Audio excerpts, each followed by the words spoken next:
alguien decía que se sentía muy triste por la partida de un ser querido, ¿no? Porque una persona querida se murió, se fue, y la persona que se queda, pues se queda triste. Entonces, pues no sé si sea feo o no, pero, o sea, que como que lo ideal es no sentirse triste por la persona que se va, ni tampoco por la que se está yendo, pues, o sea, hay personas, por ejemplo, que ahorita están enfermas, que pues están en enfermedades que les están costando. Entonces lo ideal es como no sentirse triste aún en esos momentos que las personas están padeciendo una enfermedad. Eso y pues, pues sí, eso. Pues la tristeza es inherente al ser humano, como la alegría. Cuando generalmente una persona está en dificultades o está en enfermedad o fallece, uno siente una cierta tristeza, una cierta congoja. Eso no implica que estés apegado a la persona. Si logras que la fuerza del apego no intervenga en esa tristeza, será simplemente un sentimiento de la dualidad del mundo, pero no sufrirás. Es como estar en un lugar y mis oídos están activos y escuchan lo que las otras personas están diciendo. Pero yo no me involucro en lo que las personas están diciendo.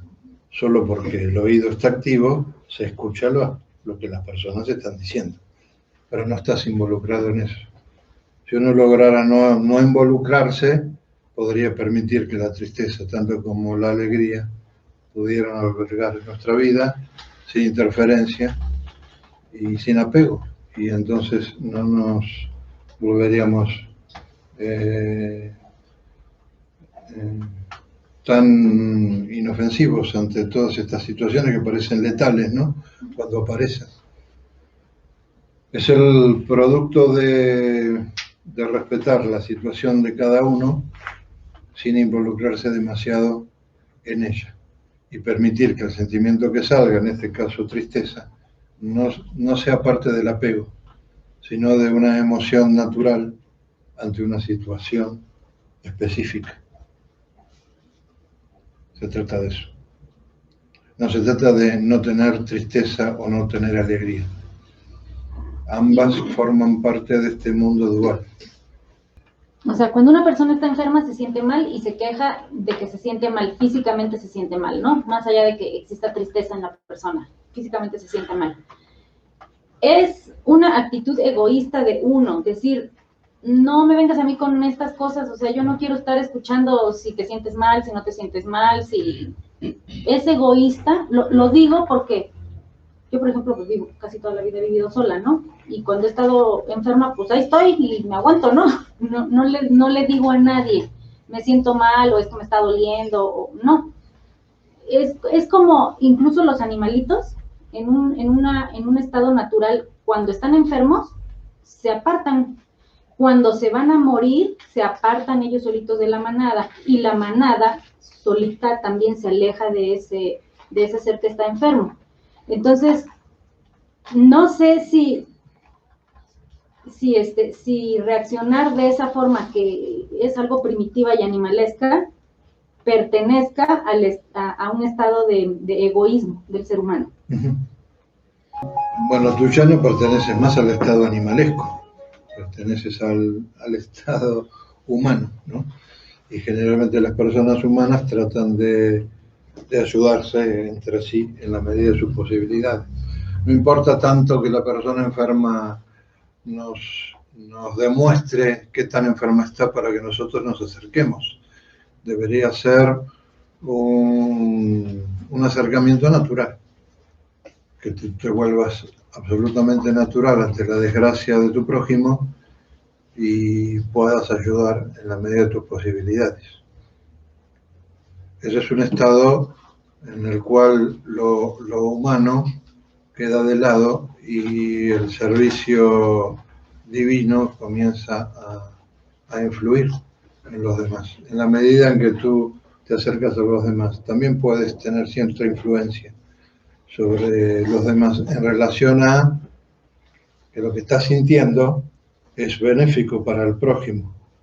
No es que tú quieras a propósito influirlo, sino que naturalmente, si tú eres una servidora, puedes influir de un modo positivo en las demás personas.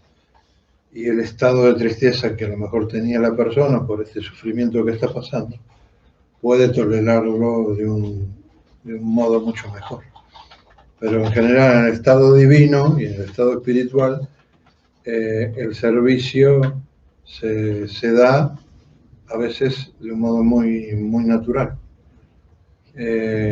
A veces en el estado humano sí sopesamos la situación de cuán importante es que yo me acerque, cuán importante es que yo tolere, cuán importante es que yo me mantenga ecuánime. Estos son elementos del mundo dual y entonces vas a intervenir o no según tus necesidades y tus pensamientos actuales. Pero dentro del marco espiritual el servidor sirve. Ese es su trabajo. Ese es su estado natural. Va más orientado a la empatía, ¿no? No. ¿Qué hace un servidor? O sea, el ayudar, el ver que si el otro está mal, sentir yo la emoción que... no compadecer, sino ser misericordioso o tener empatía de las emociones que él sienta o yo pueda ver en él. Yo a lo mejor las he vivido o las he entendido, ¿no? Pero no se trata de ayudar a la persona porque está mal, sino acompañar en todo tiempo y circunstancia, no importa si está bien o está mal. Es en comprender que el estado del servicio, es un estado del servicio, ha llegado a mí y el servidor, el trabajo del servidor es servir. Como el trabajo del doctor es curar enfermedades, ¿no? Por eso hago la diferencia entre el estado humano, que sopesa la situación de si conviene o no conviene, si me gusta o no me gusta, si tengo ganas o no tengo ganas. Eso también podría influir en el egoísmo. Pero uno lo hace, de todas maneras lo hace, y en el fondo sí hay misericordia. Caso distinto es el estado espiritual, que no piensa en si es bueno o es malo acercarse, si está bien o no está bien, si debo hacerlo o no debo hacerlo. Sencillamente uno se acerca y trata de acompañar. El servicio en realidad en el trabajo espiritual es el acompañamiento verdadero. Puede haber egoísmo en el estado humano. El estado animalesco puedes separarte, no decir nada, aguantarte la enfermedad o el padecimiento que tengas en silencio, sin que nadie se entere, pero tarde o temprano todo se entera. Así que es importante que uno se vuelva transparente e indique: me siento mal, o hoy me siento feliz, hoy me siento bien. Como recién que experimentaste lágrimas hace un rato, pues, no sé si son de felicidad o de tristeza, solo experimentaste lágrimas ante un conjunto de personas. Es honesto, es honesto. Ser natural. No depender tanto de los pensamientos. Los pensamientos inducen a caminos que a veces no podemos salir de ellos, a veces por vergüenza, no queremos decir lo que nos está pasando, y otras veces sí, por la necesidad de ser amado, aceptamos la dádiva de nuestro prójimo y nuestro prójimo se acerca. Con el tiempo ni una cosa ni la otra son tan importantes cuando la devoción aparece en el devoto. El devoto naturalmente sirve en la medida de sus posibilidades y en la medida en que el otro se lo permite. es una actitud siempre respetuosa en el momento que se acerca y también respetuosa en el momento en que no se acerca. Ajá. O sea, si el otro lo permite.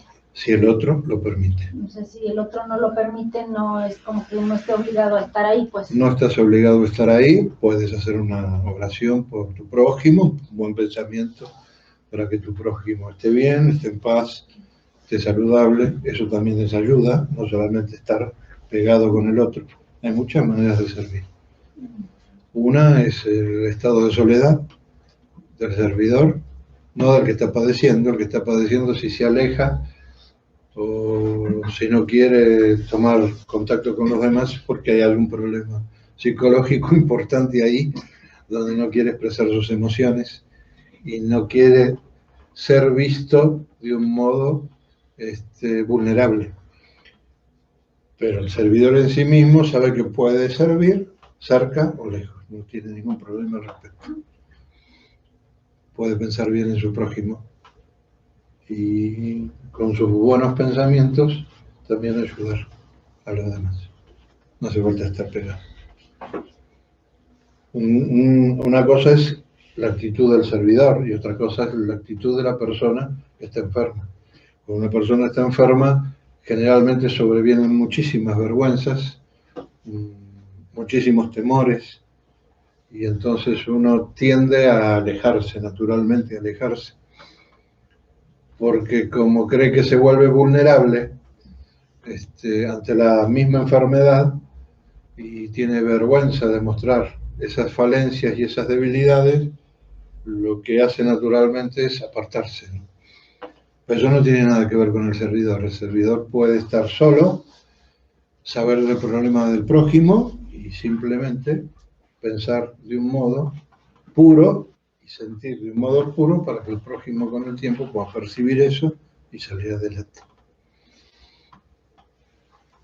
No expresar lo que soy, tanto en circunstancias buenas o malas, es egoísmo. Eso sí es egoísmo. Cuando tú estás mal y no quieres que nadie te toque tu puerta, porque te sientes completamente vulnerada por la situación y superada por ella, el egoísmo también se vuelve fuerte. La vulnerabilidad está asociada al egoísmo siempre. Cuando uno está vulnerado, el egoísmo se levanta, como el polvo se levanta de un camino cuando comienzo a caminar. Entonces, una cosa es la persona que está con dificultades y otra, la persona que está dispuesta a servir. Si la persona que está en dificultades no quiere ser servida del modo convencional, ¿no? De acercarse al otro, de abrazar al otro, de acompañar en el silencio, pero cercanamente, si no quiere eso, no hay ningún problema para un servidor. El servidor puede estar en su casa y elevar un pensamiento hacia el otro, o una oración hacia el otro, y acompañar desde ahí. Puede llegar o no esa oración, porque la persona que está enferma está vulnerable, y cuando el egoísmo aparece ante ese aspecto vulnerable, cierra todas las puertas. Entonces, es muy probable que el pensamiento, aunque sea puro, que tengo para el otro, no llegue en lo más mínimo. Pero la actitud, siempre digo, del orador, o del que piensa de un modo bueno hacia el prójimo, es un acto de piedad. Así que mientras el acto de piedad está en nosotros, siempre es bueno pensar bien en nuestro prójimo. ¿Les ayude o no? Seguimos. Espera, ¿está bien? ¿Qué te faltó? El estado animalesco, olvídalo, porque lo único que te va a traer es instinto de supervivencia. Nada más. El animal sí, no, se maneja con yo. el instinto de supervivencia. Preguntaba yo si es algo, sí. Pero es que tú no eres un animal. Ajá, no. Entonces no puedes compararte con un animal. Deja a los animales tranquilos, haciendo lo que tienen que hacer naturalmente, y tú vete como una persona humana, que siente el dolor de su prójimo, lo siente. no es un robot uno, ¿no? Cuando una persona no está bien, a veces Es que eso es lo que decía yo, es que no sentir el dolor del prójimo es un acto de egoísmo o no. No, no es un acto de egoísmo. Lo que dije es que no te apegues porque la otra persona está en sufrimiento.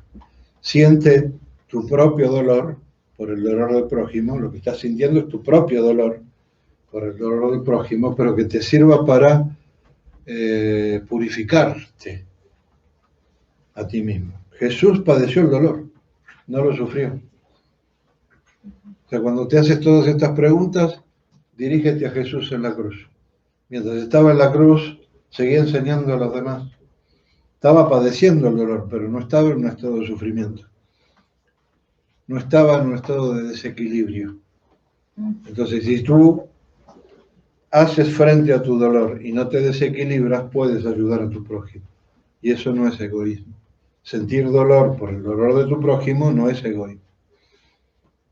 Sentir sufrimiento por el dolor de tu prójimo es apegarse a ese estado en el que está la otra persona y difícilmente puedas ayudar. Podrás hacer cosas y manipular cosas, ¿no?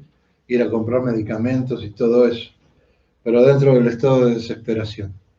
Pero cuando tú estás padeciendo el dolor, porque el dolor del prójimo es el dolor del mundo, sería una insensatez decir que no se siente, pero como en el caso del órgano del oído que puede escuchar, pero no interviene en la conversación, solo escucha porque está activo ese sentido. Del mismo modo, está activo el sentido de sentir dolor.